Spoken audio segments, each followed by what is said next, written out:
Hello les terminales. Alors aujourd'hui, on va faire une vidéo brève. Je sais que je dis ça à chaque fois, mais là, on va vraiment essayer de la faire brève parce que vous allez voir que les choses commencent vraiment à s'emboîter hein, au fil des cours. J'espère que voilà, petit à petit, les cases se remplissent et que les choses s'emboîtent. Alors, on va avancer un petit peu dans le chapitre. On gardera le morceau de choix pour la fin, notamment en cours. Ça sera quand même plus simple. Donc là, j'avance un tout petit peu. Je reprends là où j'étais la fois dernière en cours, hein, où on a vu que les chocs pétroliers hein, des années 73 et 79-80 qui avaient entraîné une augmentation, une multiplication quasiment par 10 à peu près hein, du prix du pétrole, avaient eu de graves conséquences sur l'économie mondiale et notamment sur l'économie des pays industrialisés développés. Donc c'est la fin des Trente Glorieuses, c'est la fin du plein emploi, c'est une inflation, donc une augmentation des prix complètement incontrôlée hein, qui explose. L'inflation en soi, c'est pas une mauvaise chose, hein. Les prix augmentent tout doucement, bah, ça permet à ceux qui les vendent de faire davantage de bénéfices, donc de réinvestir. Et si les salaires augmentent en même temps, c'est pas trop un problème. L'inflation pas contrôlée avec des augmentations fulgurantes de prix, comme le prix de l'essence à la pompe, hein, euh, voilà, ça pose problème parce que c'est générateur de crise économique. Donc on l'a vu, hein, du coup, le chômage augmente, les délocalisations aussi. Donc voilà, on est dans toutes les caractéristiques de ce qu'est une crise. Alors, pourquoi ça veut pas? Voilà.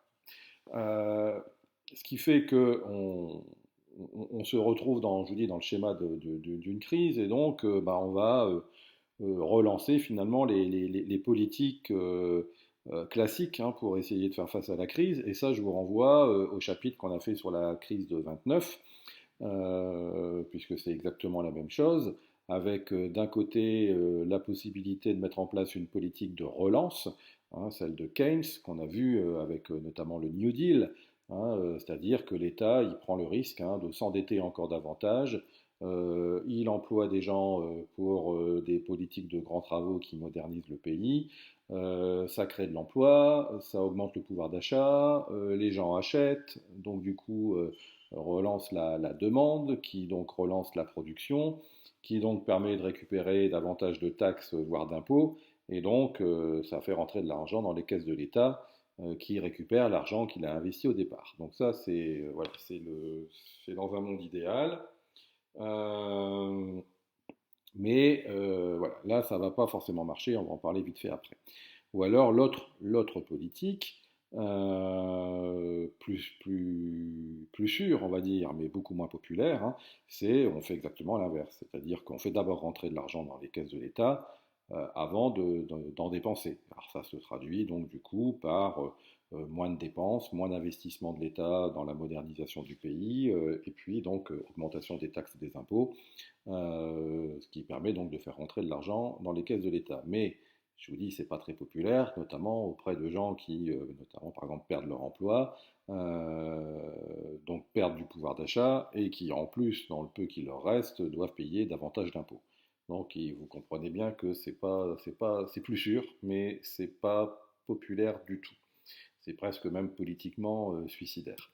Alors, en fait, si on prend l'exemple de la France, qui a joué un petit peu sur ces deux politiques, tantôt la relance, et puis ça a échoué parce que l'État était devenu trop endetté et ça pouvait pas, et les Français comment on va dire ça, ne consommaient pas, voilà, chercher le terme, ne consommaient pas suffisamment, donc il n'y a pas suffisamment d'argent qui rentrait dans les caisses de l'État et l'État continuait à s'endetter. Donc on était dans une spirale qui n'était pas possible de continuer. Du coup, ils ont tenté aussi des politiques de rigueur, ce qu'on appelle la rigueur, donc hein, le fait d'augmenter les taxes et les impôts. Mais là, forcément, fort mécontentement social, grève, occupation d'usines, etc. Donc le climat social s'est largement détérioré. Donc les deux politiques traditionnelles, hein, relance rigueur, ça ne fonctionne plus. À ce moment-là, ça ne fonctionne plus. Alors, on va voir qu'il y aura d'autres expériences avec pas forcément de grande réussite non plus. Alors, cette crise économique, elle transforme aussi, donc bien sûr, les sociétés. Alors, vous avez ici des documents qui montrent un petit peu ben, les conséquences un peu de ça, hein, de ces crises économiques. C'est la tentation de certains pays de se regrouper en se disant voilà, ensemble on est plus fort. Et donc ici on vous parle, vous voyez, de diplomatie de club. Là, vous avez l'ébauche de ce que va devenir le G6, le groupe des 6 pays les plus riches du monde. Alors au milieu, vous le reconnaissez peut-être pas forcément, mais c'est Valéry Giscard d'Estaing, puisque c'est en France que ça se passe. C'est une initiative de la France qui décide de réunir les chefs d'État des 6 pays les plus riches du monde et essayer de créer des alliances en disant que voilà, en étant ensemble, peut-être qu'on pourra contrôler davantage cette crise économique. Donc ça va donner naissance au G6, hein, puis ensuite donc le groupe des 6, puis ensuite le G7, le G8, puis de nouveau le G7. Voilà, c'est le début hein, de ces réunions plus ou moins annuelles, de ces rencontres entre pays qui vont essayer de discuter hein, voilà, du contexte économique mondial et d'essayer de prendre des mesures pour essayer d'en limiter les effets négatifs et accentuer bien sûr les effets positifs. Autre phénomène, je parlais de délocalisation, hein, vous avez ici le vice-président américain George Bush, qui deviendra président plus tard, hein, en visite en Chine, hein, puisque la Chine, petit à petit, avec cette crise, devient un acteur économique majeur, puisqu'il va y avoir beaucoup de délocalisation dans ces pays, et donc dans ce pays, pardon, et on va voir que la Chine il y a encore la Chine, on parle beaucoup de la Chine, va créer un nouveau modèle, en fait, le capitalisme d'État, hein, c'est-à-dire un capitalisme où en théorie l'économie est libre, hein, mais là, ça sera un capitalisme bien évidemment contrôlé par l'État. Et puis vous avez ici ben voilà, un exemple de politique qui va être mis en place, et notamment par la plupart des démocraties libérales, c'est de dire, bah voilà, c'est tout, c'est le bazar, et on va aller dans le libéralisme le plus pur, hein. L'origine du libéralisme, hein, je vous l'avais déjà dit, je crois, hein, c'est cette définition qui est laisser faire, laisser passer, hein. Et on parle aussi d'une espèce de main, de main fantôme hein, qui régule finalement l'économie à un moment ou à un autre. Donc quand il y a crise, c'est qu'il y a eu excès. S'il y a eu excès, eh ben, voilà, les plus faibles vont disparaître. Et les plus faibles, c'est un peu du darwinisme hein, économique, hein. C'est-à-dire que les plus faibles disparaissent, et petit à petit, bah, quand les plus faibles auront disparu, l'économie va s'assainir, du coup, et elle va pouvoir repartir, elle va pouvoir reprendre sa marche en avant. Donc c'est cette main invisible hein, qui régule en quelque sorte l'économie. Et donc, vous avez Margaret Thatcher, Premier ministre, alors pour ceux qui regardent The Crown, je crois qu'elle rentre en scène là bientôt, ou elle l'a déjà fait, je sais pas, j'avoue que j'ai commencé puis je cale un peu là, parce que je, je suis dans la saison 3 et je m'ennuie un peu, je trouve que c'est un peu mou quand même et puis là les acteurs ont changé, alors je suis un peu perdu. Donc j'ai un peu mis ça entre parenthèses. Mais j'y retournerai probablement, surtout que là, on rentre dans les périodes intéressantes avec Lady Di et puis Margaret Thatcher. Regardez si vous aimez bien, je pense que là, il y aura des choses sûrement très intéressantes. Margaret Thatcher, eh ben voilà, euh, comme avec Ronald Reagan aux États-Unis au même moment, ils sont partisans voilà, de ne plus intervenir dans l'économie. L'État se désengage complètement de l'économie et ça va s'assainir. Alors ça va être douloureux, il va y avoir du chômage, il va y avoir de la misère, mais il faut passer par cette phase-là pour pouvoir ensuite rebondir et relancer l'économie sur des bases saines. Alors vous avez ici, vous voyez, une affiche du Parti travailliste. Il y a deux grands partis en Angleterre, hein. Le Parti travailliste et le Parti conservateur qu'on surnomme les Tories, hein, donc le parti conservateur c'est The Tory, et là vous avez, voyez, une affiche notamment du Parti travailliste, donc les opposants des conservateurs. Margaret Thatcher, c'est une conservatrice, qui dit voilà, faut arrêter de vandaliser l'entreprise de télécommunications en Angleterre que Margaret Thatcher voulait privatiser. Et donc Margaret Thatcher, qui est surnommée la Dame de Fer, hein, a laissé un héritage assez ambigu en Angleterre, parce que certains la vénèrent en disant qu'elle a toujours fait face aux difficultés, parce que c'était une période économique difficile.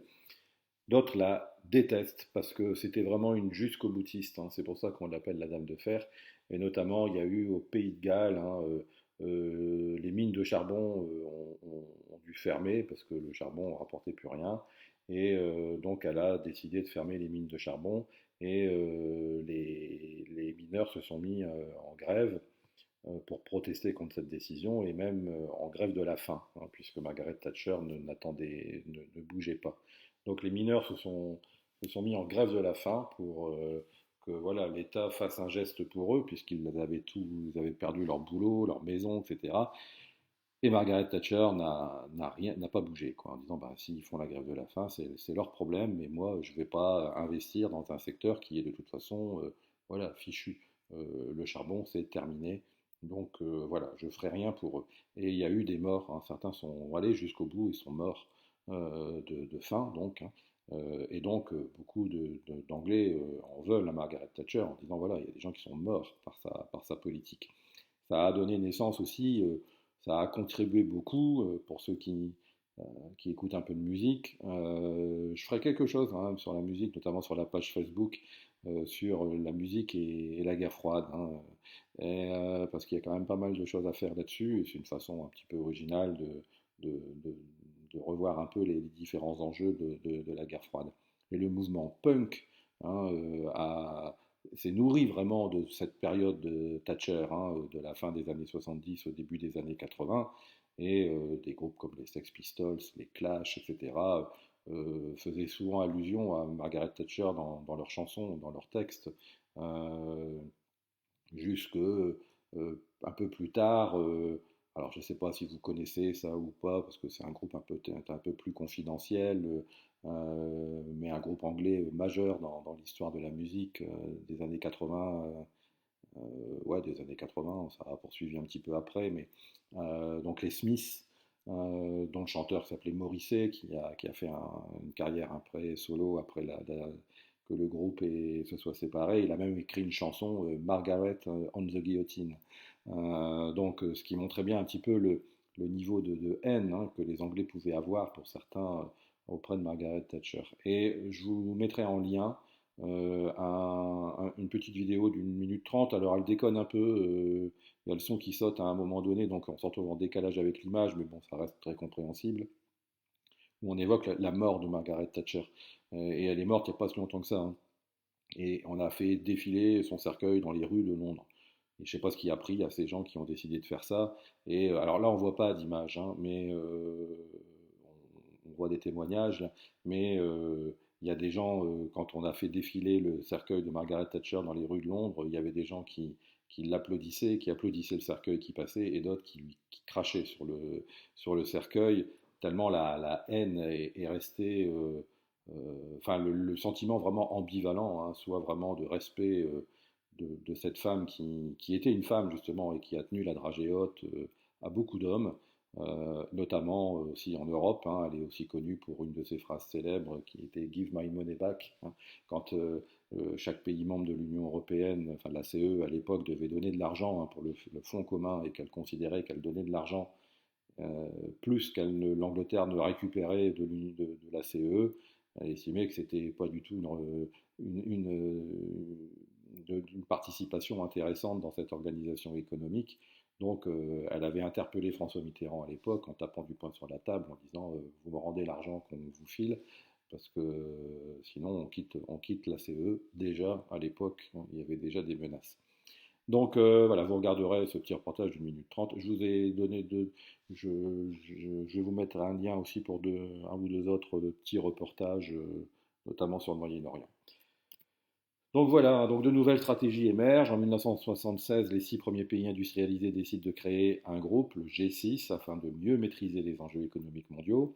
Dans les années 80, sous l'impulsion de Ronald Reagan aux États-Unis et de Margaret Thatcher au Royaume-Uni, la libéralisation, c'est-à-dire une politique qui vise à réduire le rôle de l'État au profit du secteur privé, qui s'autorégulera, hein, en fait, c'est un peu la politique qui s'impose dans le monde. Alors, effectivement, ça va s'assainir, hein, l'économie, mais au prix de drames sociaux majeurs, hein, avec des fermetures d'usines au quotidien, du chômage qui explose, la détresse des populations qui ont tout perdu. C'est une véritable catastrophe.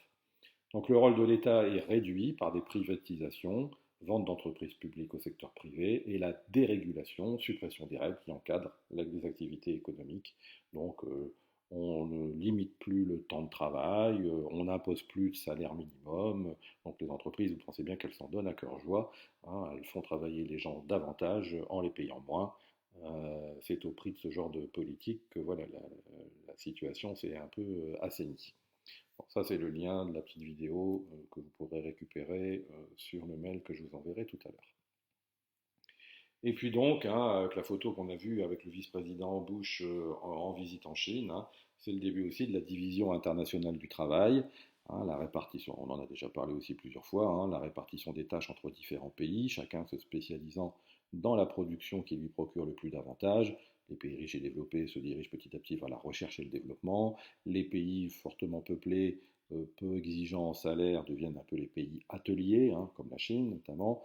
Les pays en voie de développement fournissent les matières premières et les PMA, hein, les pays les moins avancés, qui sont instables politiquement, qui sont très en retard de développement, qui sont souvent sous la coupe de dictature ou en guerre civile, et donc particulièrement instables, n'intéressent en aucun cas la mondialisation. Donc les premières grandes entreprises qui vont être à la fois vénérées et montrées du doigt, hein, c'est Nike, hein, qui a un peu montré la voie de cette mondialisation, qui a commencé à délocaliser ses usines des États-Unis en Chine pour voilà, bénéficier d'une baisse, puisque le pétrole augmente, on essaye de réduire les dépenses ailleurs, et notamment donc, dans la main-d'œuvre. Et donc on va faire fabriquer les produits Nike en Chine, ce qui va dans un premier temps choquer beaucoup d'Américains, beaucoup de pays occidentaux, et que maintenant tout le monde fait.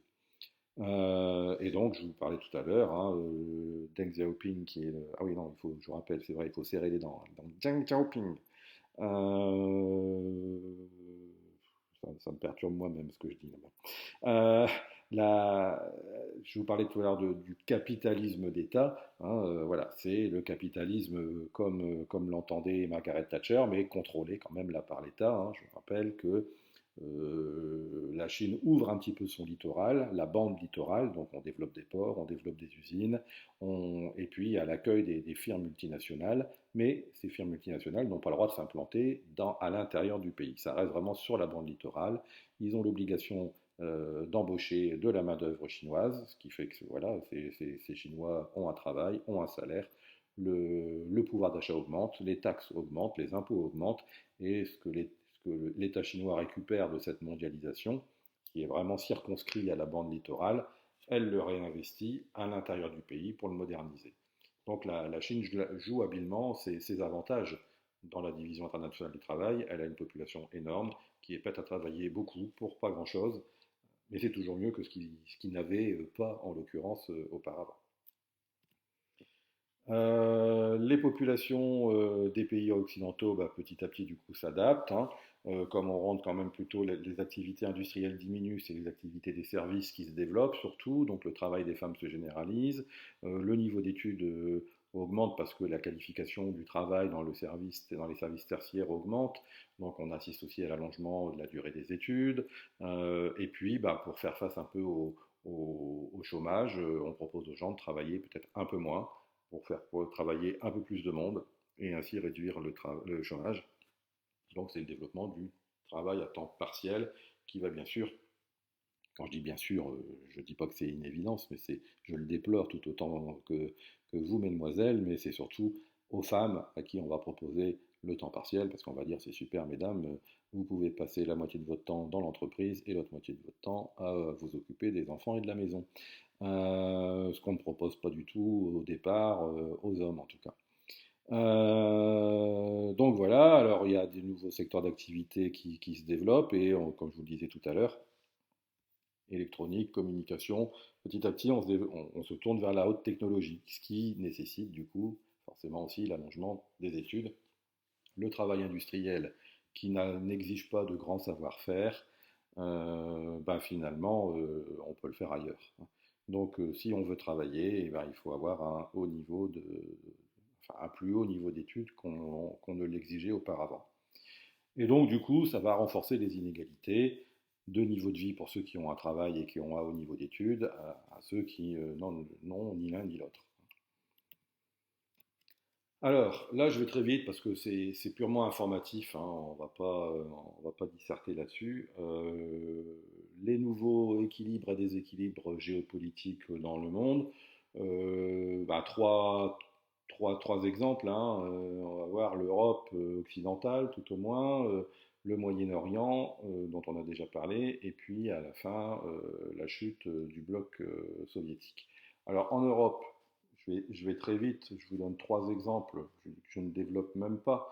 Il faut savoir que ça existe, mais on ne va pas faire une thèse non plus sur le Portugal ou sur la Grèce. Donc on rentre dans une époque, là, les années 70-80 aussi, où en Europe occidentale tout au moins, disparaissent les unes après les autres les dictatures. Alors il y en a trois grandes en Europe, elles sont plutôt dans les pays du Sud. La Grèce, une dictature militaire. Ici, le Portugal, une dictature tout court, et l'Espagne, une dictature un peu tout court, mais un peu militaire, avec Franco. Ces trois régimes vont disparaître. Alors le premier, parce que alors la Grèce est une dictature, mais vous voyez, aux yeux des Américains, qui sont des grands défenseurs de la démocratie pendant la guerre froide, hein, ça ne leur pose aucun problème, encore une fois, qu'un pays soit une dictature, si cette dictature, elle peut servir l'intérêt des Américains. Alors vous allez me dire en quoi une dictature grecque peut servir les intérêts des États-Unis. Eh ben, oui, si quand même, parce que c'est une dictature dans un pays méditerranéen, et l'URSS n'a qu'une envie, hein, c'est de, d'avoir un pied dans la Méditerranée. Et souvenez-vous, on en avait parlé à la fin de la Deuxième Guerre mondiale, il y avait eu une guerre civile en Grèce, les communistes qui avaient tenté de prendre le pouvoir et qui étaient soutenus par l'URSS, et les monarchistes qui étaient soutenus par les Américains, parce que les Américains ne voulaient pas, absolument pas que l'URSS ait un pied en Méditerranée. Donc du coup, les communistes avaient perdu, donc c'est petit à petit une dictature qui s'est mise en place en Grèce, que les Américains ont soutenue parce qu'ils préféraient une dictature qui était favorable aux Américains qu'un régime communiste. Le problème, c'est que, et je vous passe les détails, ça dégénère avec une île voisine qui est Chypre, et la dictature grecque s'est mise en tête d'envahir Chypre et de se l'approprier. Donc ça devient quand même difficilement défendable. Les Américains arrêtent de soutenir la dictature grecque qui, du coup, s'effondre par manque d'argent. Et vous avez notamment ici les étudiants qui lancent un petit peu la révolte et qui, au prix d'ailleurs de manifestations sanglantes, hein, plusieurs dizaines d'étudiants vont y perdre la vie, finalement entraîneront la chute de cette dictature. Ici, je vais très vite pour le Portugal, puisqu'on en a déjà parlé également. Le Portugal, ce qui met fin à cette dictature, c'est la décolonisation. Je vous avais dit hein, que le Portugal, c'est le dernier pays qui garde le plus longtemps ses colonies. Elle en avait deux essentiellement en Afrique, vers le sud de l'Afrique, l'Angola et le Mozambique, qu'elle veut garder coûte que coûte. Il y a une guerre hein, qui se lance dans ces deux pays qui veulent leur indépendance. Le Portugal veut absolument garder ces deux colonies, envoie au quotidien des jeunes portugais qui, au lieu de faire leur service militaire, partent à la guerre en Angola et en Mozambique. Alors, ils sont pas du tout formés à la guerre, c'est une véritable boucherie régulièrement. Et donc, les jeunes, pareil, lancent des manifestations. Ils seront assez vite suivis par les militaires. Et ça devient donc là ce qu'on appelle la révolution des œillets. C'est-à-dire que voilà, ceux qui sont favorables à la chute de la dictature avaient pris comme emblème d'avoir un œillet sur eux. Et donc, voilà, ils renversent la dictature en place et une démocratie s'installe. Franco, le général Franco, hein, grand dictateur, enfin quand je dis grand, ça n'a pas du tout de valeur améliorative, hein, mais c'est voilà, c'est un des personnages qui a marqué le XXe siècle en Espagne, meurt, hein, et finalement c'est une monarchie qui revient au pouvoir, avec donc, vous l'avez ici en photo, c'est Juan Carlos, hein, qui devient roi et qui assez rapidement oriente son pays vers une démocratie, c'est-à-dire vers tout au moins une monarchie parlementaire. Donc le roi d'Espagne va devenir finalement un peu assez vite un peu l'équivalent de la reine d'Angleterre, c'est-à-dire qu'on va sortir, vous voyez un peu là, qu'on va sortir des placards lors d'événements officiels, mais qui n'auront pas plus d'impact dans la vie politique. Voilà, donc on résume, hein. En Europe du Sud, les dictatures chutent. Au Portugal, la transition démocratique, hein, donc quand on passe d'un régime autoritaire à un régime démocratique, commence avec le coup d'État organisé le 25 avril 1974, appelé la Révolution des œillets, hein, parce que les gens qui se révoltent portent un œillet pour se reconnaître, hein. Lassés par des guerres coloniales meurtrières et coûteuses, en Angola et au Mozambique, des militaires renversent le président du Conseil au pouvoir depuis 1932. Il est remplacé par le socialiste Mario Soares. Je ne vous demande pas de le retenir, ce nom, je ne vous le mettrai pas non plus en interrogation, rassurez-vous, qui se charge donc de la rédaction d'une constitution démocratique. Il faut juste savoir que, voilà, au milieu des années 70, au Portugal, la révolution des œillets met fin à la dictature et ouvre la place à la démocratie. Voilà, hein, vous avez un petit tableau ici d'ailleurs qui résume un petit peu ces transitions démocratiques. Et puis, ce qu'on va voir après, hein, à savoir que ces pays qui vont devenir des démocraties, même si ça va se faire laborieusement parce que ce sont des pays qui sont pauvres, vont être récompensés en quelque sorte en étant acceptés au sein de la communauté européenne, la communauté économique européenne, ce qui va donc accélérer finalement leur enrichissement et leur développement économique tout au moins. Et puis on voit bien du coup que l'orientation de la CE, donc vous avez hein, les pays membres d'origine, hein, on voit clairement hein, Grèce, Espagne, Portugal, que l'Europe, enfin la CE de l'époque tout au moins, s'oriente clairement vers le sud. Elle prendra d'autres directions plus tard. Voilà comment on passe de l'Europe des 6 à l'Europe des 9. Donc si je reviens sur mes révolutions, là, en Grèce, des étudiants manifestent contre la dictature des colonels.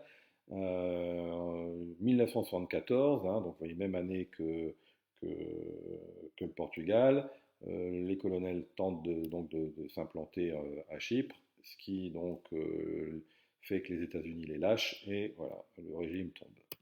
Et puis en Espagne, donc je vous le disais, hein, le dictateur Franco qui meurt, vous voyez, à peu près à la même époque, hein, 75, un roi prend le pouvoir et voilà, se met en place les fondations d'une démocratisation du régime.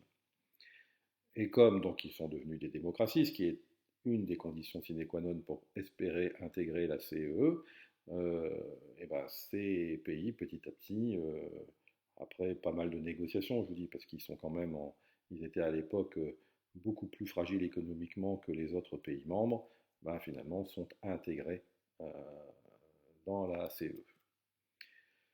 Est-ce qu'on le fait? Oui, allez, on le fait vite fait, puisqu'on en a déjà parlé. En Iran, je suis désolé, hein, mais voilà, vous y avez cru, ben, on continue un tout petit peu.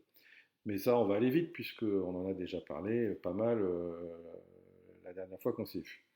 Donc, en Iran, révolution et montée de l'islamisme, hein, vu, donc voilà, l'ayatollah Khomeini, hein, celui qui met des têtes qui met à prix des gens qui ne lui reviennent pas, une affiche de propagande iranienne. Vous voyez, le slogan, pareil, il est très clair, hein, le jour où les tyrans n'ont plus rien à gagner, ils s'excusent, mais ces excuses ne seront pas acceptées tant qu'ils n'auront pas reçu leur châtiment en ce monde, autrement dit, la mort, hein. Et puis on voit bien ici que voilà, dans ces, dans ces révoltes au Moyen-Orient, plutôt donc d'obédience islamiste, les États-Unis deviennent véritablement, d'ailleurs l'ayatollah Khomeini, même s'il met à dos, il remet dos à dos les deux grands, hein, il refuse de rentrer dans la logique soviétique ou américaine, qu'il qualifie de deux Satans, ce sont les deux Satans. Bon, il est clair que c'est surtout les États-Unis qui sont la cible de la colère et de la haine de l'Iran. Alors, je vous la fais très brève puisqu'on en a déjà parlé. Au pouvoir depuis 1953, le Shah d'Iran est à la tête d'une monarchie autoritaire qui est soutenue là aussi par les États-Unis. Et ça permet aux États-Unis d'être présents dans cette zone stratégique du Moyen-Orient où il y a du pétrole. Il mène une politique de modernisation économique et de rapprochement avec l'Occident, hein. Je vous rappelle donc les photos que je vous avais montrées. Mais sa politique se heurte au clergé chiite. Alors il y a plein de divergences, comme vous savez, au sein de la religion chrétienne, vous avez la religion orthodoxe, la religion catholique, la religion protestante. Voilà, dans le clergé musulman, vous avez aussi, enfin, dans la religion musulmane, vous avez aussi différents clergés qui n'interprètent pas forcément les textes de la même manière. Donc il y a les sunnites, il y a les chiites, il y a les wahhabites, etc. Bon, il y en a plein. Là, les chiites, c'est vraiment ils font partie de ceux les plus extrêmes, hein, qui ont une lecture très, très dure du Coran, qui ont une interprétation très, très dure du Coran. Et donc ce clergé chiite qui est très influent en Iran, bah, il ne voit pas forcément d'un bon oeil ce rapprochement avec l'Occident et la modernisation, parce que lui, le clergé chiite, il n'a pas envie de voir les femmes comme ça. Et puis, bah, il faut de l'argent pour moderniser le pays, donc il faut des impôts, et la population n'est pas très contente de ça. Et voilà, du coup, les religieux vont jouer là-dessus. Et un de ceux qui voilà, manifeste le plus, hein, qui essaye de chauffer le plus la population, c'est l'ayatollah Khomeini, qui est donc viré par le Shah d'Iran quand il est au pouvoir. Il le contraint à l'exil, va voir ailleurs si j'y suis, et je vous le donne en mille, qui l'accueille, bah, c'est la France, hein, qui va lui payer son exil, qui va l'héberger et qui va le payer pour qu'il puisse vivre, et notamment dans une belle demeure d'ailleurs. Et la France sera surtout pas remerciée non plus quand l'ayatollah Khomeini prendra le pouvoir en Iran. Ça n'apportera absolument rien à la France. Voilà, donc ça c'était l'Iran du Shah d'Iran, hein, ce roi qui était très copain avec Kennedy. Et ça c'est l'Iran de l'ayatollah Khomeini quand il va prendre le pouvoir, hein, et vous voyez un peu quand même le drame que ça peut donner en termes d'égalité homme-femme. Alors, cette contestation, hein, contre le Shah d'Iran, elle augmente, hein, notamment quand arrivent les premières crises économiques. Ça arrive dans tous les pays, hein, et donc les manifestations se multiplient.